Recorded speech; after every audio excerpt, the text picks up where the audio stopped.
ఎవరు? నేను ఆ రోజు మీ ఇంటికి వచ్చిన ఇన్స్పెక్టర్ని. మీరా? దేవుణ్ణి ఏం కోరుకున్నారు? ఏం కోరుకున్నా తీర్చడానికి ఎవరు కోరుతున్నారో ఆయన చూడలేడు కదండి. వస్తానండి. గోపి, గోపి, వస్తున్నానండి అక్క. కళ్ళు లేకపోతే ప్రపంచమే లేదంటారు. పాపం మిమ్మల్ని చూస్తుంటే నాకెందుకో ఈ గుడ్డి బ్రతికే నయం అనిపిస్తున్నది. మీరు గమనించారో లేదు, ఇప్పుడు మనం సరిగ్గా 7 అడుగులు కలిసి నడిచాం. నాదో విచిత్రమైన మనస్తత్వం అండి. మనసులో ఏది దాచుకోలేదు. కొద్ది పరిచయంతోనే పెద్ద కోరిక కోరుతున్నాను అనుకోకండి. ఏమిటది?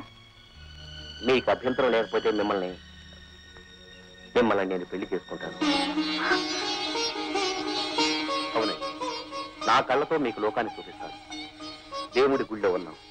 ఆ భగవంతుడి సాక్షిగా చెబుతున్నాను, మీతో జీవితాన్ని పంచుకోవడం ఓ వరంగా భావిస్తాను. నేనా? గోపి, గోపి,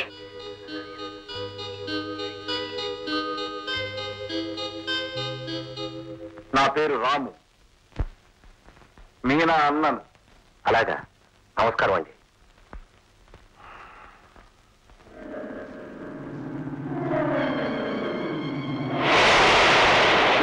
క్రితం వచ్చిన వరదలు నా కళ్ళ ముందే మా అమ్మా నాన్న,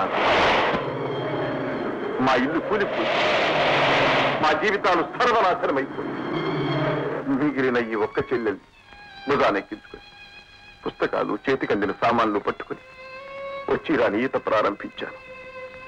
క్రమేపీ సామాన్లు మురివికి ఒక్కొక్కటి పారేశాను. పుస్తకాలను వదిలేశాను.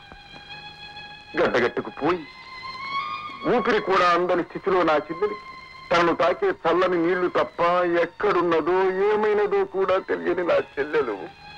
అప్పుడు నా చెయ్యం ఒక్కటి, ఎలాగైనా నా చెల్లెల్ని కాపాడుకోవాలి, ఆమెను ఒడ్డుకు చేస్తాను.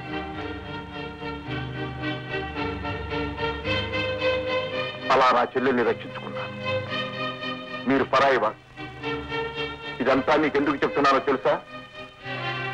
నా ప్రాణానికి ప్రాణమైన నా చెల్లెల్ని ఎవరైనా మోసం చేస్తే వాడెవరైనా సరే ప్రాణాలతో వదిలిపెట్టాలి.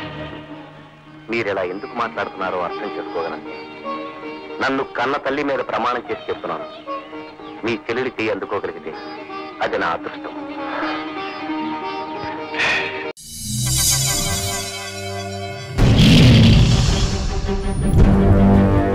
ఒకడొచ్చి నేను పులి అంటే కింద పైన మూసుకొని కూర్చోవాలి.